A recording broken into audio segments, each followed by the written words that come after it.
Gams then turns his attention to the quiet archer, Mulus-san. He places a hand over his heart. Thank you for everything up until now. Frankly, a part of me wishes that you would fight with us as well, but I wouldn't want to get you involved against your will. Mulus is completely taken aback by the directness and understanding. The other villagers bow their heads, showing their gratitude and acceptance. They knew this day was coming. I see, Kem whispers, her head bowed. A faint smile plays on Mulus's lips. So everyone had a feeling that the day would eventually come when I would leave the village then. He raises a hand. Please raise your heads. The truth is, I should have been the one to break the ice first. I indeed desire to help everyone. However, I too have family and someone important waiting for me. I had planned on leaving this place tonight. I will prepare you all some herbs, so please use them whenever you deem fit. Little Carol looks up at him, her eyes wide with sadness. Mulus-san, are you going to leave? He pats her head gently, a tear rolling down her cheek. I'm sorry, Carol-chan. She holds his hand tightly. Yes, surely, it'll be lonely, but please come by again to play. Yoshi watches the tender moment unfold on his screen. Mulus. As Mulus shakes hands and says his goodbyes, Yoshi reevaluates him. I couldn't get a read on him, but maybe he isn't such a bad guy. He was only watching them because his village mandated it, not because he wanted to. I'd like to believe he never meant them any harm.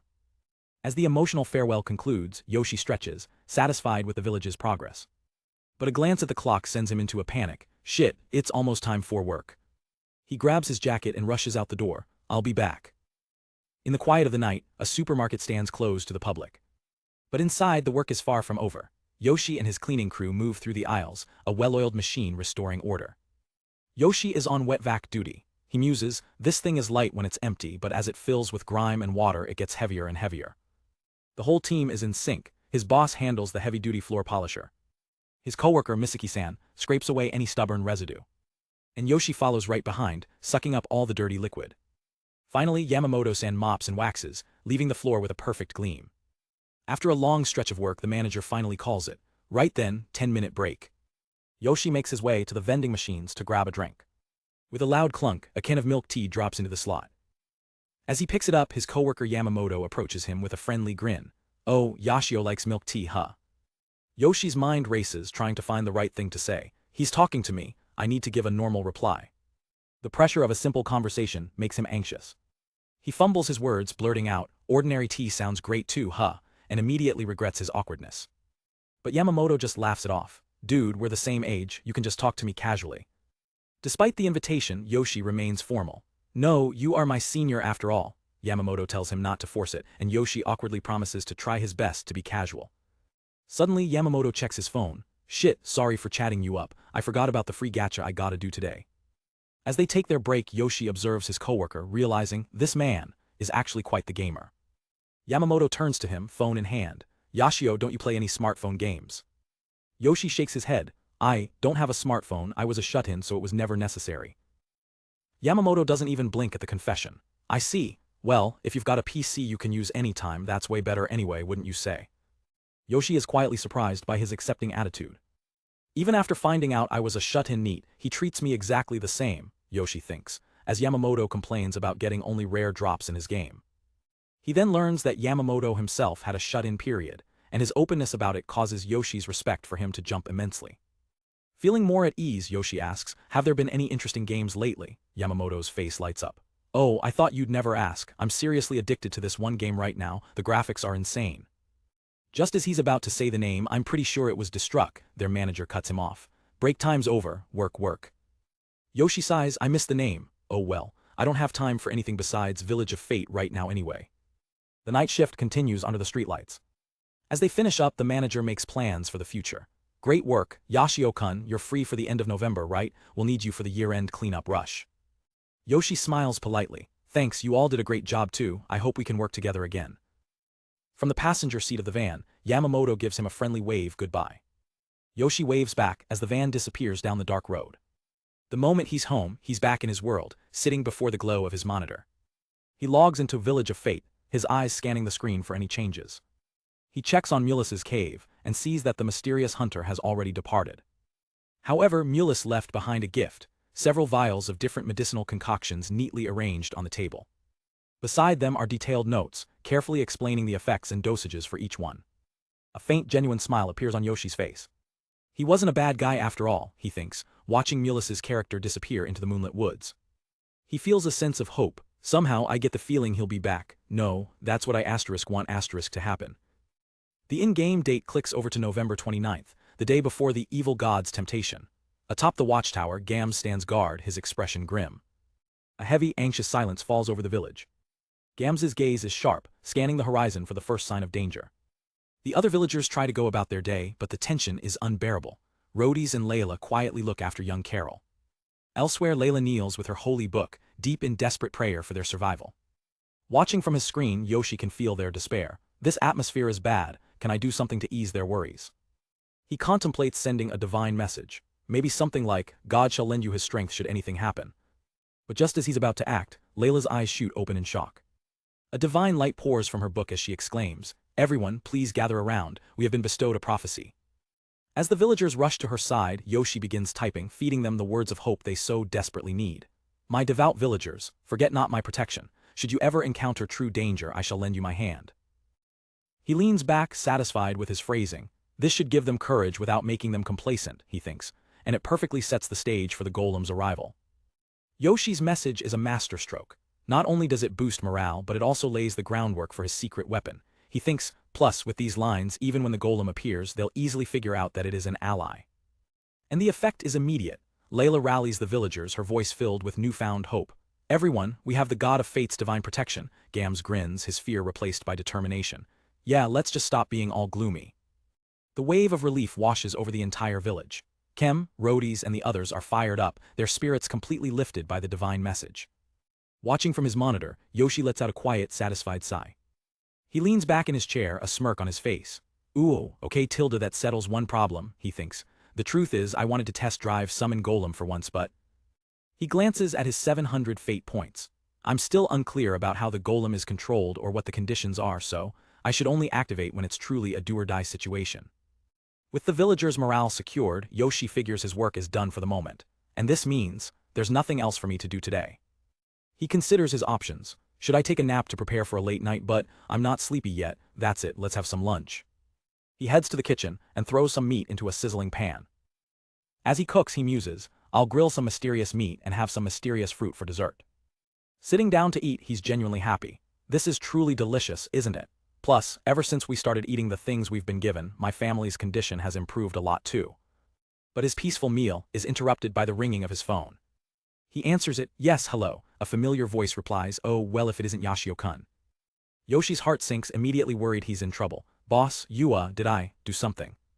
No, you're all good," the manager says. "Do you have any plans today? We got ourselves a somewhat impromptu job and we need more hands on deck." Yoshi thinks for a second. "Well, I do have some plans, but all that's left for today is to watch over the villagers, so..." He asks the crucial question, "When will the job finish? I have some business to tend to tomorrow."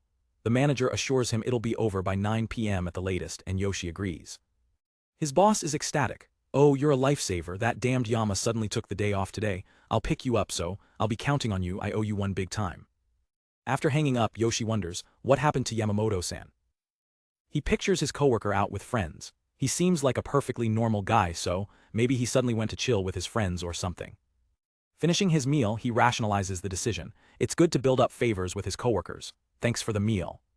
Later that night, the job hits a snag. A difficult client is arguing with the manager over the contract. As his boss tries to negotiate, Yoshi and Misaki stand by, waiting for the dispute to end. Misaki sighs, whispering to Yoshi, "From time to time we get people like him who try to negotiate cleaning extensions." Yoshi glances nervously at his watch. It's 9:15 p.m., they're already running late. Noticing his anxiety, the manager tells him, "You're free to go home, Yashio-kun. You have some business to tend to, right?" But Yoshi shakes his head, determined to see it through. "No, I will keep going until it is over. I think we'll finish in an hour if the three of us work together, so it'll be fine." Finally, the job is done and they're in the work van, heading home. But their path is blocked. A police officer flags them down. The date on the screen reads November 30th. "I apologize for the inconvenience," the officer says, "but there has been an accident ahead, so the road is closed. Please turn back." A cold dread washes over Yoshi as he checks the time, 12:37 a.m. His eyes widen in horror. Shit, it's already the day of the evil god's temptation. His mind floods with terrible images. The monsters would probably not wreak havoc the instant the day changes, right? If the monsters have already invaded, he thinks, his panic rising, and the villagers get annihilated. Without a second thought, he unbuckles his seatbelt. Boss, we would need to take a detour to reach my house by car, so I will just return on foot from here. His boss apologizes for the delay, but Yoshi quickly brushes it off. He gives a hasty goodbye to his coworkers, his mind already miles away. The moment his feet hit the pavement, he's off, sprinting through the dead of night with everything he's got. As he runs, a single thought consumes him. I've heard stories that bad luck begets bad luck, but of every possible day, you didn't have to happen today. The world becomes a blur of motion and desperation. By 1:23 a.m., his body starts to give out. He stumbles to a halt, gasping for air. His lungs burn, every breath a ragged gasp. Oh, I wonder how many years it's been since I last had a serious run. I'm at my limit, he wheezes, sweat pouring down his face. But then an image of his villagers, battered but standing their ground, flashes in his mind. He can't give up on them. Gritting his teeth, he pushes off the ground. Fueled by pure adrenaline and willpower, he forces his exhausted body to run again. His entire world narrows to a single, desperate goal, the glowing computer screen waiting in his room. Please, please make it in time. Yoshi sprints through the quiet streets, his breath coming in ragged pants. He practically flies up the stairs to his room, his face a mask of pure urgency. Fumbling with the key, he throws the door open. He kicks his shoes off without a second thought, not even bothering to untie them. Bursting towards his computer, he yells out, "Is everyone all right?" His eyes scan the monitor, still trying to catch his breath. On screen, the village seems peaceful. Gams is standing watch, completely unaware of Yoshi's panic. The others, roadies Carol and Kem, are all sleeping soundly. Layla is also fast asleep. Yoshi thinks to himself, there doesn't seem to be any traces of a monster attack, is there? He slumps over his desk, a wave of relief washing over him. That's a relief, but a sudden voice makes him jump. Hey. It's his sister, Sayuki, leaning against his doorframe. You're being pretty noisy in the middle of the night. Startled, Yoshi turns to her. You were awake, sorry about that, there's something I was in a bit of a rush to do. He tries to wave her off. I'll keep it down now, so, go to sleep. But Sayuki isn't buying it. If that's true, then great, but... Her eyes narrow with suspicion.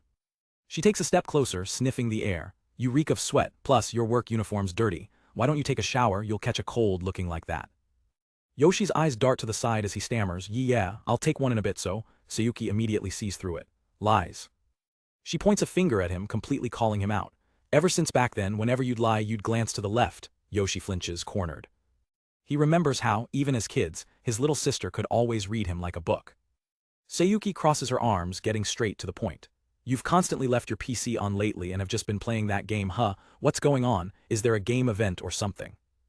Yoshi is shocked. How did you know about the event? Sayuki explains. Mom told me about the game. She told me strictly not to turn off the PC. Yoshi realizes his mom must have mentioned it to her after he warned her not to touch his setup. He flashes back to the strict non-disclosure agreement for the game's alpha test, a game with revolutionary AI that mimics human thought. Leaking any info would be disastrous. Deciding to tell her a partial truth, Yoshi explains, look, it's a beta test for a game that's still in development. I'm getting paid, but if I share any details, I'll lose the job and have to pay a huge penalty. So please don't tell anyone about it. He forces a nervous smile. Sayuki listens, her expression unreadable. She mutters under her breath, how sneaky. When Yoshi asks what she said, she quickly changes the subject. Not at all. If you're so worried, I'll watch the game for you. Now go take a shower before you get sick. Realizing it's a waste of time to argue, Yoshi gives in. All right, he says, raising his hands in surrender. I'll be back from the shower in no time. Watch over the game for me. He points to the screen, giving her strict instructions. There's some kind of outbreak event, but I don't know when it starts, so you absolutely cannot take your eyes off it. If any monsters attack the characters, let me know immediately. Sayuki just rolls her eyes. Yeah, you really like this game, don't you? Hurry and go. Yoshi heads out, leaving Sayuki at his desk. In the shower, he thinks, a brief rinse should be fine. But he can practically hear his sister's voice in his head, complaining that he still stinks. With a sigh, he grabs the shampoo. He scrubs furiously, determined to get it over with, shower like the wind. He returns moments later, towel draped around his neck. Sorry about that, and thanks for the help. Sayuki looks up, surprised. Isn't that a bit too quick? Well, the sweat's gone, so it's all good. Did anything happen in the game? He asks. Nope, she replies, still focused on the screen. She continues, but that character practically hasn't budged an inch either.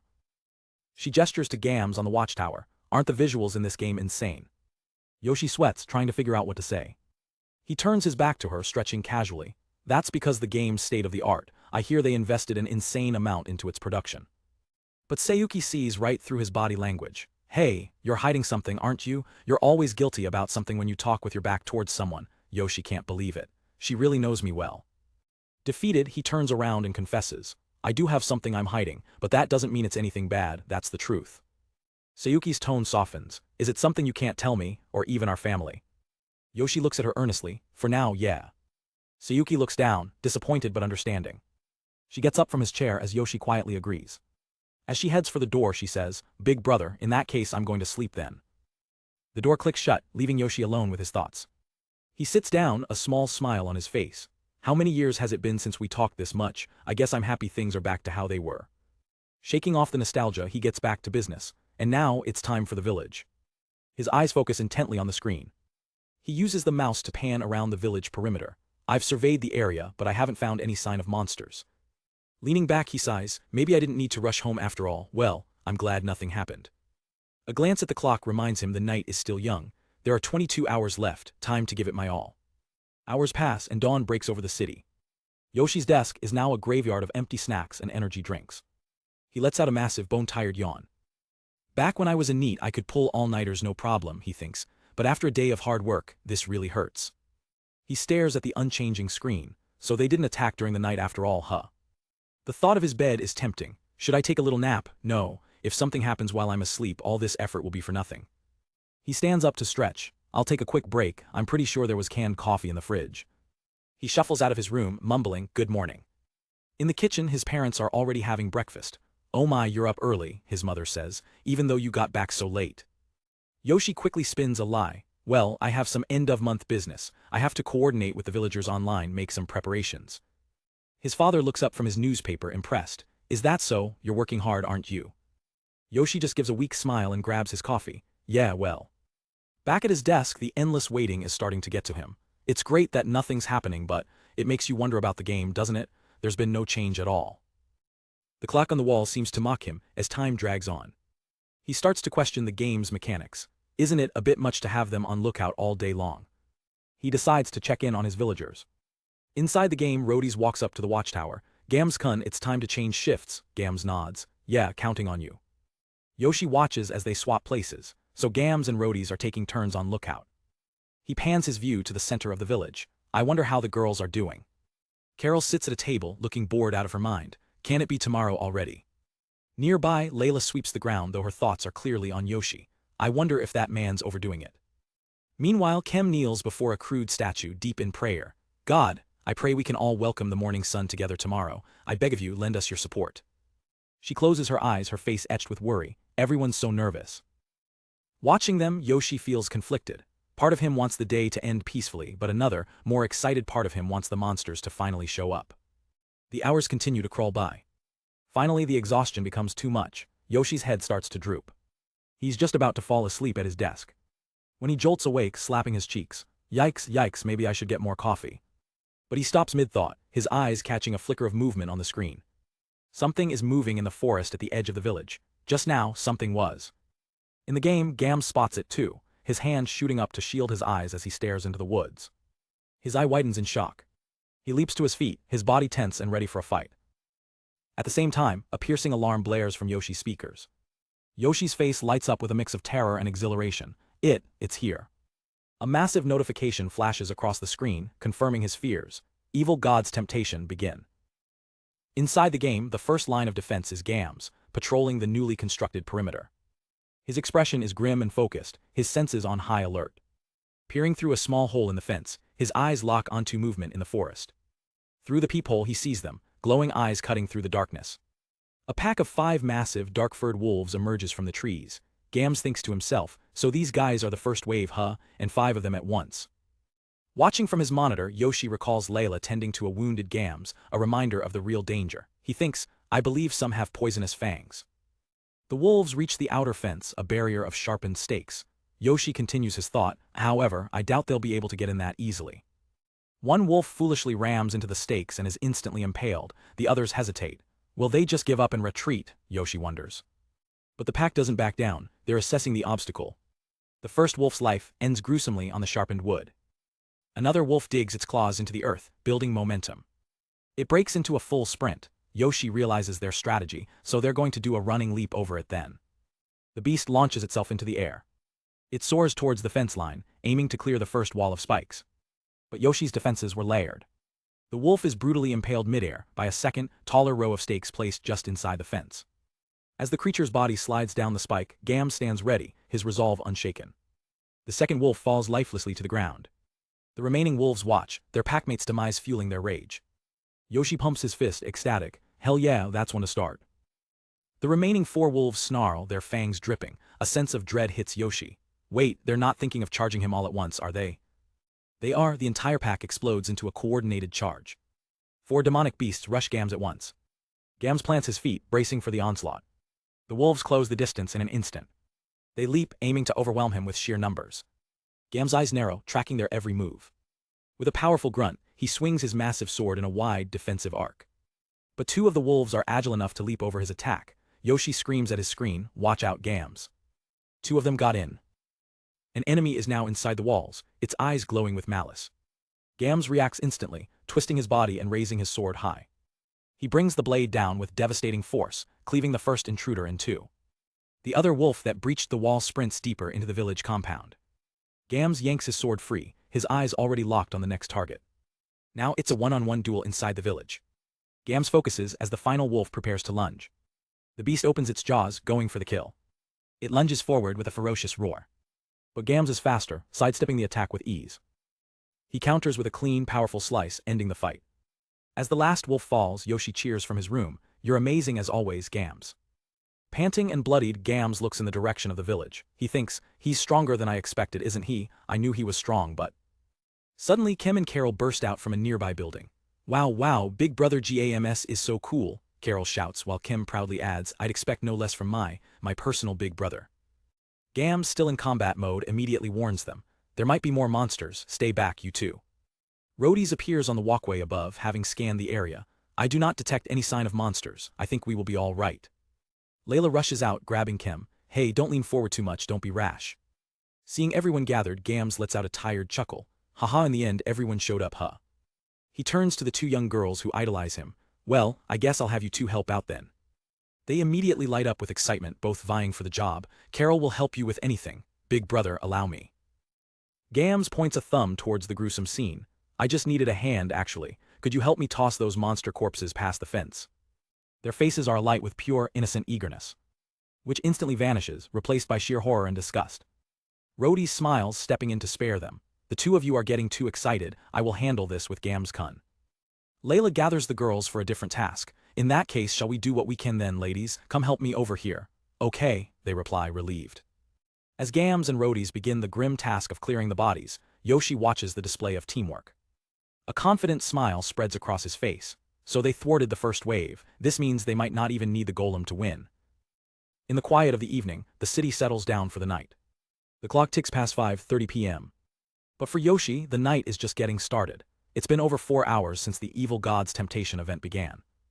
Inside his game world, the lone warrior Gams has somehow managed to repel every wave of monsters thrown at him. Kem, one of the villagers, brings the exhausted hero a cup of water. "Big brother, have some water." Gams takes it, a fresh scratch on his cheek. "Okay, sorry for the trouble." Watching from his monitor, Yoshi can't help but smile at his champion's success. He thinks back on his strategy. The village had been attacked by wolf-like black dogs and massive, ferocious boars, but a simple fence built according to his prophecy had saved them. The plan was genius in its simplicity. The ferocious boars were too heavy and brutish to jump the fence like the agile black dogs. And for their one move, a head-on charge, Yoshi had them install sharpened stakes at the perfect height. The result was brutal. The boars would just impale themselves, turning their own strength against them. Yoshi analyzes the attack logs, noticing a clear pattern. He realizes new enemies spawn 30 or 60 minutes after a wave is cleared. "I guess this is like an hourly event then, that figures." But as he watches Kem bandage Gams's arm, a wave of concern hits him. For now, he survived with minimal injuries, but no matter how good Gams is, if the attacks keep coming non-stop, his stamina will eventually run out, won't it? Yoshi makes a mental note. Once they survive the Evil God's Temptation, I'll prioritize adding more fighters. While Gams rests, the other villagers do their part. Rhodys stands guard on the fence. While Layla prepares a meal, "Bring this food to Gams," she tells a young Carol who happily agrees. All this intense management has made Yoshi hungry too. "Phew, I guess I'll grab some food and drink as well." He heads to the kitchen where his sister Sayuki asks, "You're not going to eat with us?" Yoshi shakes his head, already grabbing a drink. "I can't leave my PC right now, so I'm going to eat in my room upstairs. His mom tries to tempt him. I'm making your favorite fried chicken today though, are you really sure? But Yoshi is resolute. Sorry, I can't let my eyes off the screen at all. As he heads back upstairs he thinks, fried chicken huh, they're best when they've just been fried. I guess I'll try to find time to bring some up to my room once they're done. Time passes and the clock now reads 7:00 p.m. Back in the game, Rhodey stands watch on the tower when he suddenly senses movement. His eyes widen in panic as he screams, enemy attack. From the darkness of the woods a new wave emerges, 4 black dogs and 3 ferocious boars. Yoshi's eyes go wide. This is my first time seeing both species attacking at once. Gams is on his feet in an instant, grabbing his spear. Thank you very much, Rhodey-san, hurry and retreat into the cave. From the safety of the watchtower, Rhodey shouts, we will be counting on you from here, don't push yourself too hard. Gams plants his spear firmly in the ground. With grim determination he replies, we will not be able to defeat them unless I go all out. The attack begins. As expected, one of the charging boars meets its end on the sharpened stakes. But the black dogs simply leap over the wall. Gams becomes a whirlwind of motion, his spear cutting down the agile beasts as they land.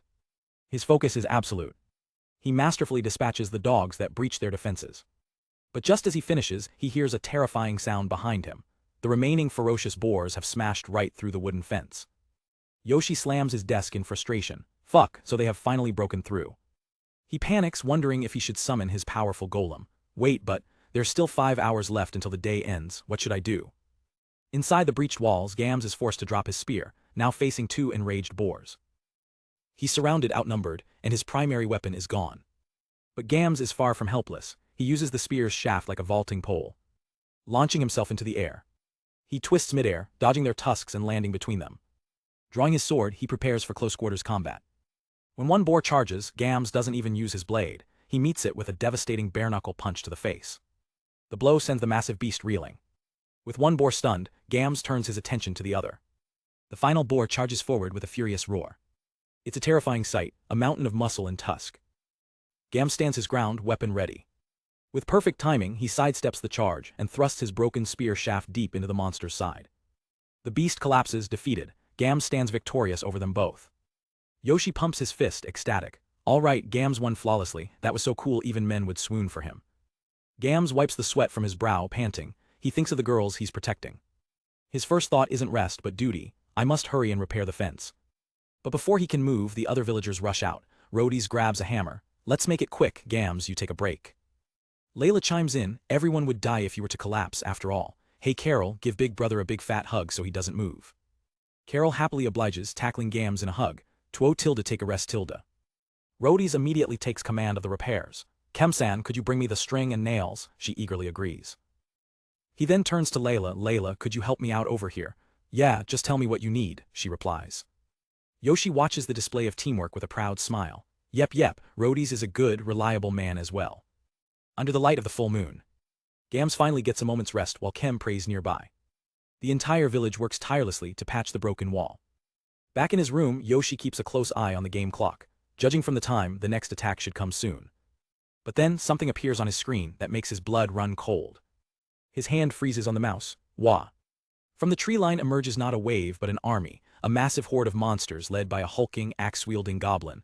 What's with this massive group? There's at least 20 of them, isn't there? Gams's head snaps up, his warrior instinct screaming. He turns to the others, his voice booming with urgency. I sense quite a lot of monsters coming our way, get in the cave. At the same time, a massive banner flashes across Yoshi's monitor. Evil Gods Temptation, Final Attack. Yoshi's fear instantly turns into pure hype, a wide grin spreads across his face. So this is the last battle of the event then. Gams mirrors his god's excitement. Standing alone against the approaching horde, he readies his weapon, a fire in his eyes. I'm getting fired up too now. A massive horde of monsters, green goblins, black dogs, and ferocious boars, erupts from the forest, charging straight for the village. Watching the chaos unfold on his screen, Yoshi recognizes the creatures instantly. So the monsters that attacked the wagon at the start of the game are showing up here, huh? He inspects one with his mouse, a bit underwhelmed. Their name, it's literally just Green Goblin, huh? In the game, the assault on the village's flimsy defenses begins. Goblins smash against the wooden gate, some getting impaled on the sharpened stakes. But one goblin is smarter than the rest, using a massive log to systematically destroy their fortifications. Yoshi watches, a grim realization dawning on him. This thing is dealing with those stakes first. It's got working intelligence just like a human. With the stakes clear, the fence is breached. Gams stands as the last line of defense, his face grim but determined. A tide of ferocious boars and black dogs pours through the gap. The monsters swarm towards him, their eyes glowing with feral hunger. Gams braces himself for the impact, sweat dripping down his face. But his courage isn't enough. A ferocious boar charges, sending Gams flying through the air as Kem screams in horror, "Big brotherer." Gams lies on the ground, injured and surrounded by the snarling beasts. Kem tries to rush to his side, screaming his name. "Get up, big brother Gams," but Rhodys holds her back, pleading, "Stop, please calm down, Kem-san." Layla joins in, her voice filled with distress. "I understand how you feel, but you can't do anything if you go out there." The other villagers, including young Carol, can only watch in terror. Seeing the villagers' despair and Gams on the brink of death, Yoshi can't just watch anymore. "This isn't the time for me to just be a spectator. Activate miracle." He slams his mouse down on the golem option. His monitor erupts in a blinding flash of white light. When the light fades, Yoshi's entire world has changed. He's no longer just looking at a screen. His perspective has shifted. "It looks like I got summoned into the cave." My view changed to the golem's perspective. Back in reality, he fumbles for a controller, trying to figure out how to move his new avatar. The controls. I'm pretty sure the exit's this way." A controller map appears on screen, guiding him. He pushes the stick forward. "All right, it's moving," he thinks, seeing a stone sword in his right hand. "I guess I'm holding a sword then." He guides the stone giant towards the light of the cave exit. As he approaches the doorway, he sees the terrified villagers huddled together. Oh, there's the villagers. As the massive golem steps out of the cave, Kem, Layla, Carol, and Rhodys look up in absolute shock. The golem takes a heavy step forward. From within the stone giant, Yoshi's voice echoes out, "Just wait, I'm gonna save you now, Gams." Kem stares in awe as the towering figure emerges. The golem's silhouette is reflected in her wide, hopeful eyes. In this moment she sees not a monster but a savior, the god of fate. Meanwhile, on the battlefield, Gams makes his last stand. Surrounded by monster corpses, his blade broken, he glares at the remaining horde. "I cannot allow you to pass through here, even if it costs me this life." A goblin lunges, and Gams barely manages to block with his arm. He grunts in pain, his strength failing. He counters with a desperate punch, but he's exhausted. Just as another goblin moves in for the kill from behind. It's met with an unstoppable force. A massive stone figure appears out of nowhere, smashing the monster to pieces in an instant. The goblin is utterly annihilated. The golem now stands before Gams, a living shield between him and the horde. Gams looks on, stunned and exhausted. Yoshi smiles, filled with confidence. "You've really worked hard, Gams. From here on out, leave it to me." Two black dogs leap towards the golem. With a single, effortless swing of its stone sword, the golem slices them both clean in half. Yoshi is blown away by the power he wields. "Wow, I sliced them in half with one slash. I really scored with this. I'm glad I saved up my fate points." The golem becomes a whirlwind of destruction, facing down the last of the boars and wolves. "I've observed and memorized all their attack patterns from watching the battles today," Yoshi thinks. So dealing with them is easy. He effortlessly cuts down the remaining monsters while Gams can only watch.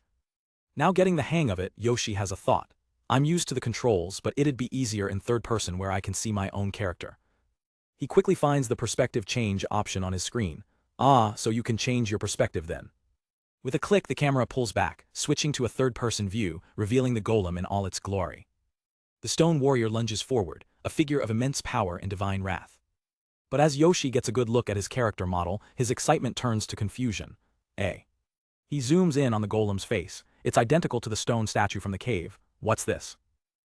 On screen, the hulking golem tears through monsters. Yoshi, controller in hand, thinks, "This looks way different than I imagined." But as he sits in his room, a strange feeling of familiarity washes over him. "However, I feel like I've seen it somewhere before." Then it clicks. A wide grin spreads across Yoshi's face as the realization dawns on him. Oh yeah, it's the wooden statue that Gams and Kem carved for the village altar. His eyes widen as he connects the dots, which means this is the god of fate unleashed. The wooden guardian becomes a whirlwind of destruction, tearing apart every beast that threatens the village. In an instant, the battle is over. The golem stands triumphant over a field of slain monsters, the last wisps of battle smoke rising around it. The villagers, battered but alive, stare in absolute awe at their savior. Yoshi watches them through his monitor, a bead of sweat rolling down his face as he processes what just happened.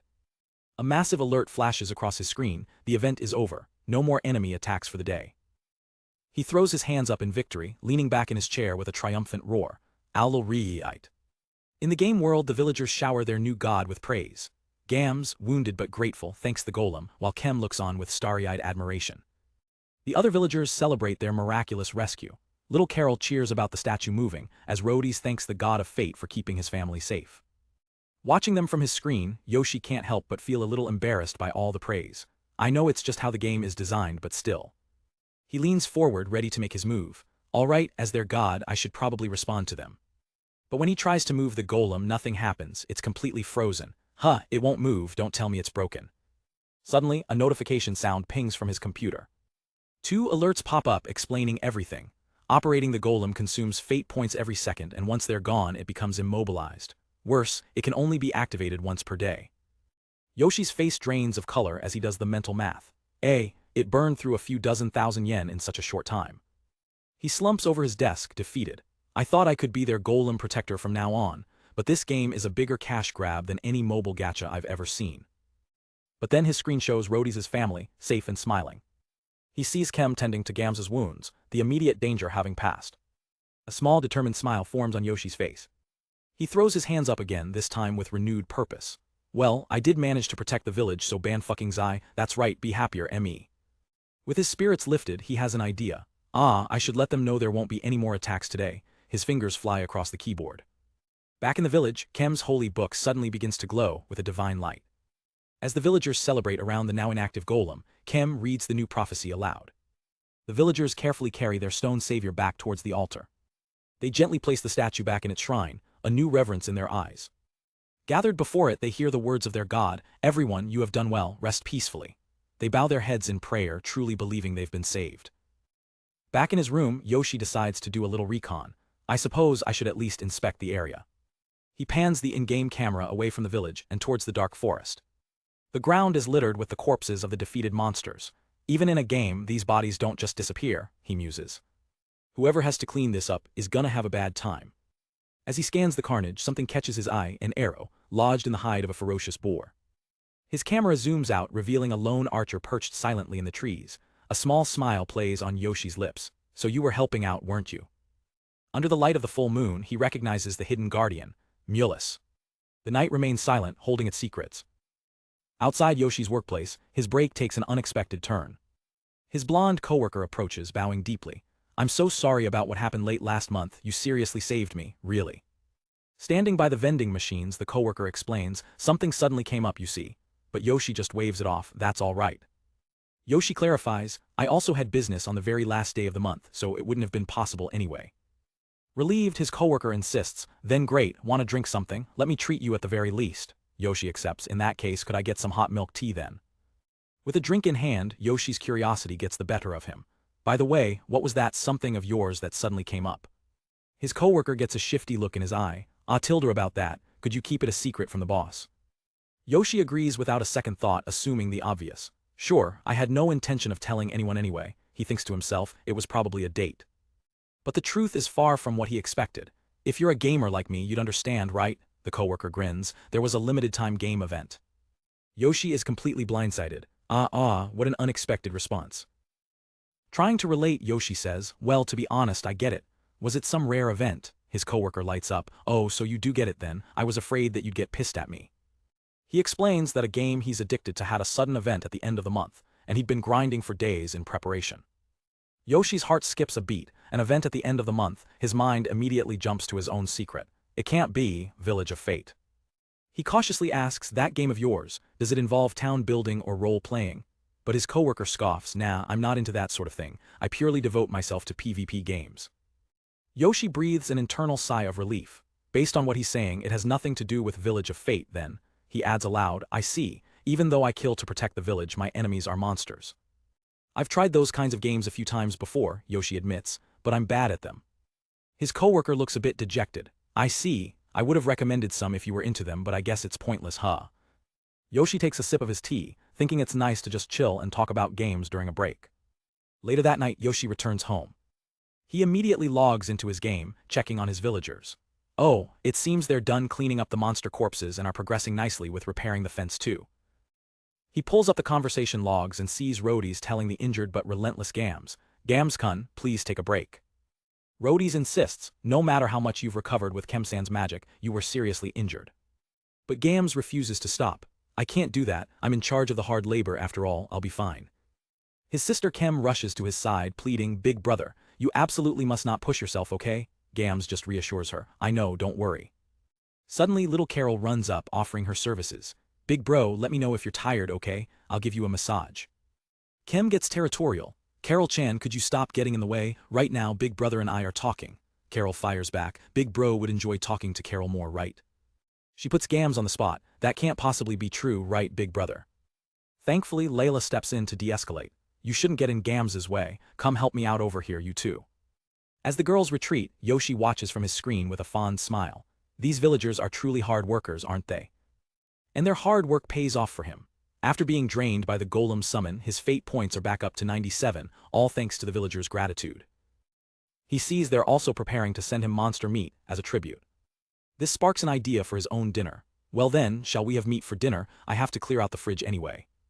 Yoshi gets to work in the kitchen, the sound of sizzling meat filling the air. Just then the front door opens. His sister Sayuki is home. I'm home tilde, what a nice smell, she exclaims. Yoshi notes her late return and asks, would you like some too, Sayuki? She happily accepts, big brother, yeah please. Yoshi smiles, all right, just a moment. The clock on the wall shows just how late it's gotten. He places a freshly cooked plate in front of her. Done tilde, Sayuki's eyes sparkle, you a tilde, it looks delicious. Big brother, thank you, she says, beaming. Then she suddenly leans in close. Let me kiss you to express my gratitude. Yoshi recoils in shock. Wow, what's this all of a sudden? As he pushes her away, he catches a distinct scent. Wait, you smell like alcohol. Are you drunk? He asks. Her goofy, flushed grin is all the answer he needs. After the commotion dies down, they sit at the table to eat. Sayuki digs in enthusiastically. Meat is the bomb when you're beat. Yoshi watches her. You were pretty late today as well, huh? Are you feeling okay? She gives him a thumbs up. I'm fine, the job's fun, a piece of cake. For a moment her smile seems genuine. But then her expression darkens as she trails off. It's just. Sensing a shift in the mood, Yoshi offers a listening ear. I may be a hopeless older brother, but if there's anything going on, I'll hear you out. Sayuki hesitates, looking down at the table. Finally she looks up, her eyes filled with fear. Well, lately I feel like I'm being tailed by someone, or maybe that I'm being watched. A flashback shows her in a convenience store, a feeling of unease washing over her. She nervously glances over her shoulder, feeling a presence. And there he is, a shadowy figure standing in the aisle behind her. I thought it was just my imagination, but, she trails off. The image of the stalker merges with a dark memory in Yoshi's mind, an attacker with a knife. His blood runs cold. No way, is it that guy again? A stalker, huh? He thinks aloud, there is that past incident, and I've been worried since you've been returning home late these days. Sayuki looks up surprised by his words. You've been worried. Well of course, Yoshi insists. Despite how I am now, I'm still your older brother, you know. Sayuki fidgets with her hands, confessing, I thought that you hated me, because of how I was. Yoshi's expression is pained. It's natural for you to hate me, it's shameful for me to even admit it. Sayuki looks at him, really looks at him.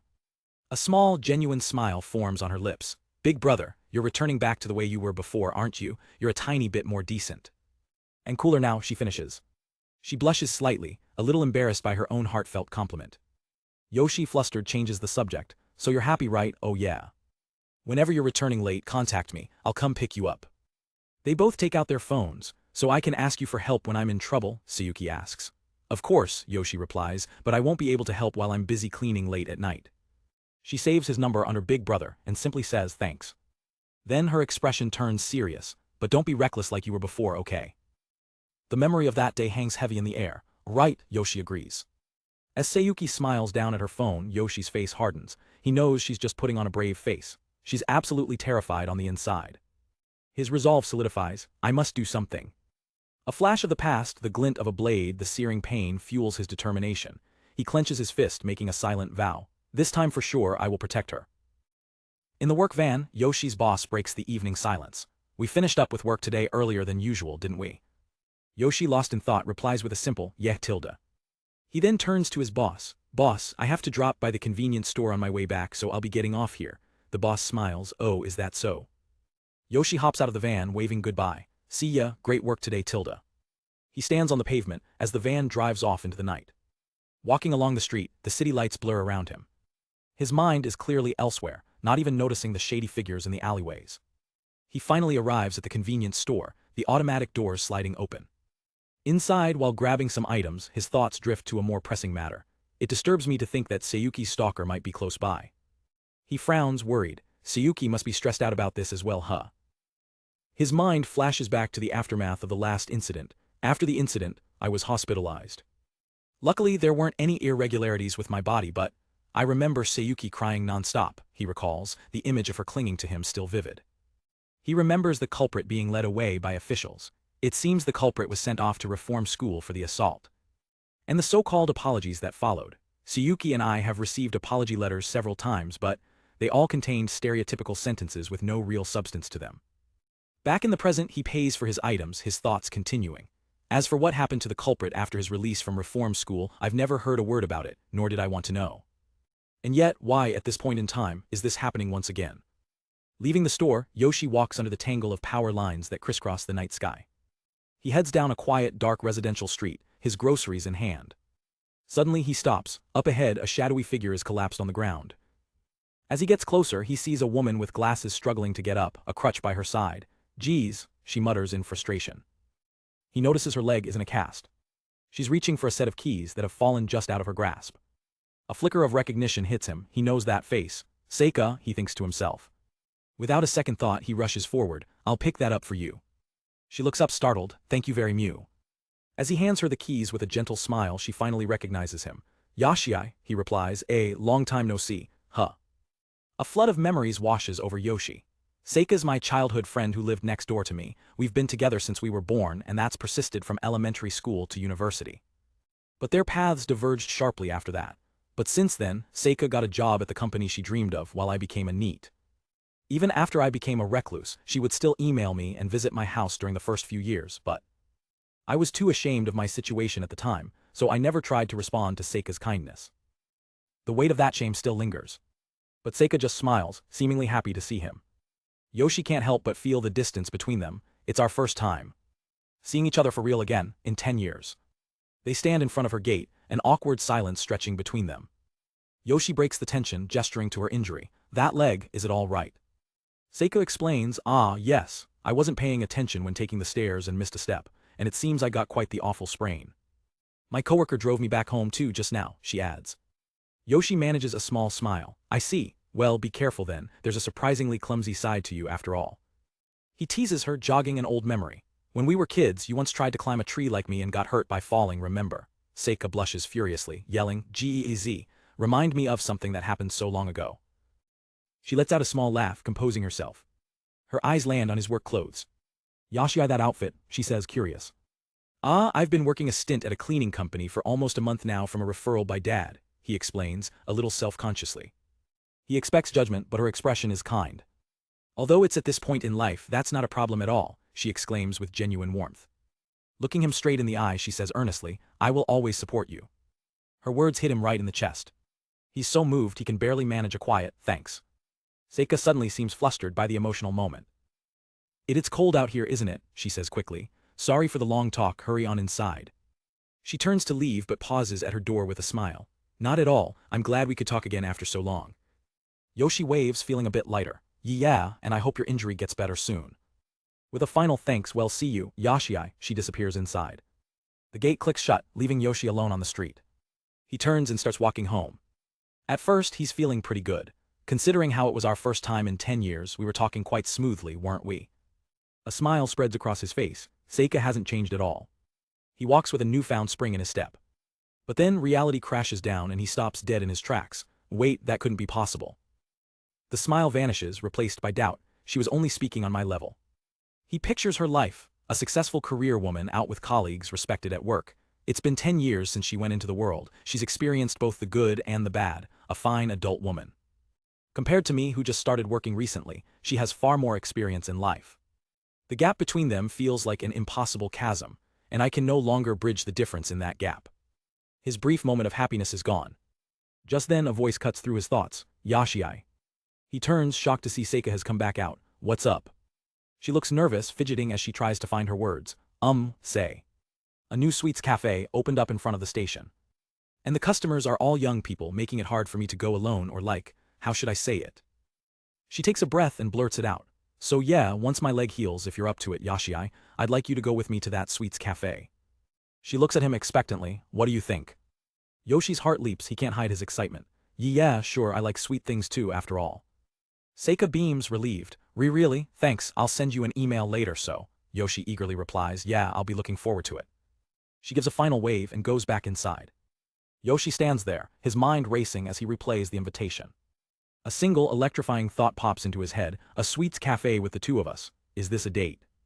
He starts walking home trying to get a grip. No, what am I getting excited over? All she did was ask me to be her escort. But why me? We just stumbled upon each other by chance. He covers his face trying to cool his racing thoughts. Not good, not good, even though there is the issue with Sayuki's stalker too, what's the use of being in such a frivolous mood? He finally gets to his front door. I'm home. His mother greets him from the kitchen. Welcome back, you're pretty early aren't you? I do have food ready but, She stops when she sees the massive, goofy grin plastered on his face. What's with the sinister smile? It feels out of place. A few days later. Yoshi sits down at his computer, ready to unwind. I have the entire day off today so, that means I can play the game as much as I wish then. In the real world, Yoshi reflects on the recent chaos. There hasn't been any sign of Sayuki's stalker since then, he thinks, a sliver of hope in his mind. Maybe she was just imagining it. At the same time, Sayuki herself wonders, was I just overthinking it? But Yoshi's problems are far from over. He glances at his calendar, his schedule packed with tension. First, he has to act as Sayuki's escort to a sweets cafe, a mission to protect her. Then there's his actual date with Seika next Sunday. He shakes his head, focusing on the game. Crap, right now I have to figure out how to handle the next evil god's temptation. He recalls the last battle, the sheer power of the golem he summoned. The previous battle proved its power but, it has too many limitations. I can only use it as a last resort. Back in the game, the warrior Gam stands guard, the village's sole protector. Yoshi watches, a sense of unease creeping in. It's way too risky having Gams as the only military force. He considers his options. I should spend some fate points to get more fighters, but which miracle is the best? Suddenly, his train of thought is broken by movement on the screen. Gam's eyes narrow. He spotted someone approaching the village. A lone figure emerges from the forest, a bow slung over their back. As the figure gets closer, they raise a hand in greeting. Gams instantly recognizes him. Mulus-san, Yoshi leans in. So Mulus has shown up again, it'd be perfect if he joined them but... Before anyone else can react, little Carol bursts out from the gate, her face lit up with joy. Mulus-san, welcome back. She throws her arms around him in a tight hug. Yes, I am back, Carol-chan, Mulus says, his voice soft. But his expression is heavy with guilt. Facing the other villagers, he bows his head. I'm glad to see everyone is all right, I truly apologize, I fled alone, I have shamelessly. But Layla cuts him off. What are you saying? You only stuck around out of goodwill, we could never complain. Rhodys nods in agreement. Exactly, it's wonderful just to see you again. Kem clasps her hands together, seeing this reunion as a divine event. This must be a sign from the god of fate as well, Watching from his monitor, Yoshi can't help but smile. This is one thing about the villagers that I adore. He muses, there are many selling points to this game, but one of them is that there isn't a single character in the village you could hate. Gams gives Mulus a nod of respect. Thank you for supporting us from the shadows. Yoshi smirks. I noticed his presence, so I figured Gams would have as well. Mulus had been providing cover fire from a distance during the last attack. Mulus looks down, dismissing the praise. Nay, that was all I could contribute. His demeanor suddenly shifts. He falls to his knees, his voice cracking with desperation.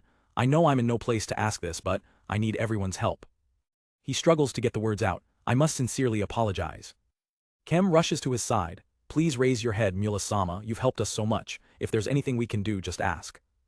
Gam steps forward, his expression firm. Yeah, kindness should be repaid, tell us what's wrong. Mulus takes a deep breath. Please allow me to begin by apologizing to everyone. He reaches up and pulls back his long hair, revealing long, pointed ears. My real identity is not a doctor who showed up here, but someone from a race that lives in the Forbidden Forest. The villagers stare in shock as he continues. I have been observing you all since you came into the forest. Carol just looks on, confused by the sudden tension. Yoshi's eyes widen in realization. Those ears, like in fantasy stories, he's an elf, right? But Kem's expression darkens. Is that so? Her voice is cold as she confronts him. Does that mean you already knew how threatening the evil god's temptation was in this forest? Yoshi notes her sharp tone, a rare sight. But he understands. She's thinking of her brother Gams and how badly he was injured in the last attack. Gams looks over at his sister, sensing her protective anger. Mulus doesn't deny it. I truly apologize, I did have an inkling of it, however, this last attack felt systematic unlike the usual. The monster's actions were peculiar. Gams nods grimly. I felt that too. The monsters are always ferocious, but they've never attacked with coordination like that. Rhodys, the well-traveled merchant, chimes in. In all my days peddling, I've never heard of a village attack having a precedent. Gams cuts through the speculation, turning back to Mulus. Let's put that aside for now. What is it that you wanted? Mulus's eyes burn with a story of tragedy and loss. A flashback hits a desolate, burning landscape. My village, he says, his voice hollow, was decimated by the evil god's temptation. The villagers gasp, their faces etched with horror. Even Gams and Kem are stunned into silence by the devastating news. Yoshi is floored. Well, this is unexpected. He thinks logically. Mulus said his race lived there for generations. They should have had the knowledge and preparations to fend off monster raids, and yet they were crushed. Mulus explains the horror. It was a massive attack unlike any I've ever seen. Many different kinds of monsters attacked together. And a villager, with his dying breath, told me it seemed like someone was leading them.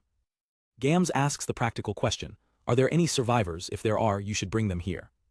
The memory is painful for Mulus. No, that man was the last. The village was decimated, leaving no survivors. However, he adds, a new, chilling detail emerging, the number of corpses didn't match the number of villagers. The children, about 10 of them, are missing. He looks at them, a desperate hope in his eyes. There's a chance they were taken away to a monster nest. Carol clutches her mother's dress, her eyes wide with fear for the missing kids. Yoshi's heart aches for Mulus. His home was destroyed and he had to walk through the ruins, counting the dead. I can't even imagine how painful that must have been. Mulus's gaze is fixed, his plea unspoken. Kem meets his eyes, her own expression shifting from suspicion to resolve. Without a moment's hesitation, she declares, if there's a chance they're alive, then standing here worrying is just wasting time. Gams immediately backs her up. Let's go. Mulus is stunned by their immediate, unwavering support. The village instantly mobilizes. Big brother, I'll go get weapons, Rhodys shouts, already running. We need to prepare food and flasks too. Overwhelmed, Mulus can only whisper, doing this for someone like me, thank you. As Yoshi watches, a wave of pride washes over him. My villagers are the best. I don't really get it, but I'll help, Carol cheers. Layla quickly gives orders, can I count on you for the water? Sure thing. Yoshi leans back, wanting to intervene but feeling powerless. They've all decided to help, so I won't stop them. But what can I do? My prophecy is a once-a-day skill, I need to save it. He considers his trump card. Even if I activate the golem, my fate points will run out before it even gets there. He dismisses another idea. Should I have Gams carry the statue? No, there's no time for that. As the rescue party prepares, Gams takes charge. All of you stay inside the cave. Mulus-san and I will handle the rescue, Yoshi sighs. Does this mean I can only watch? But Kem steps forward, holding her sacred book. No, I am going with you too. If the abducted children are injured, how will you treat them? Rhodys tries to protest, it's dangerous, but Kem is firm. I am perfectly aware of that. She plays her final card. Besides, we have the divine protection of the god of fate. This catches Yoshi's attention. Yeah, if she brings that Bible, I can give instructions through prophecies. He decides to trust his warrior's judgment. I'll leave it to Gams to decide. Gams sighs in defeat, knowing his sister's stubbornness. As your older brother, I don't want to bring you, but I guess it would be futile to try and stop you.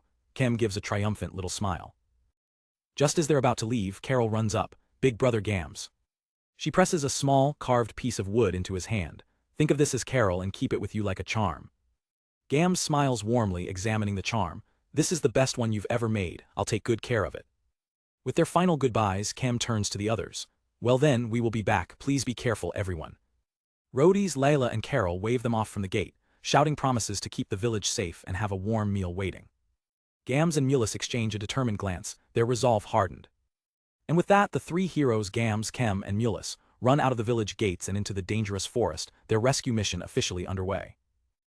In the hyper-realistic world of his favorite game, Yoshi watches his party venture deep into a misty forest. The elf Mulus leads the way, followed by the priestess Kem and the warrior Gams. They're closing in on the monster's nest. But back in his room, Yoshi feels a familiar frustration. It pisses me off just watching things pan out, he thinks, feeling powerless as a mere observer.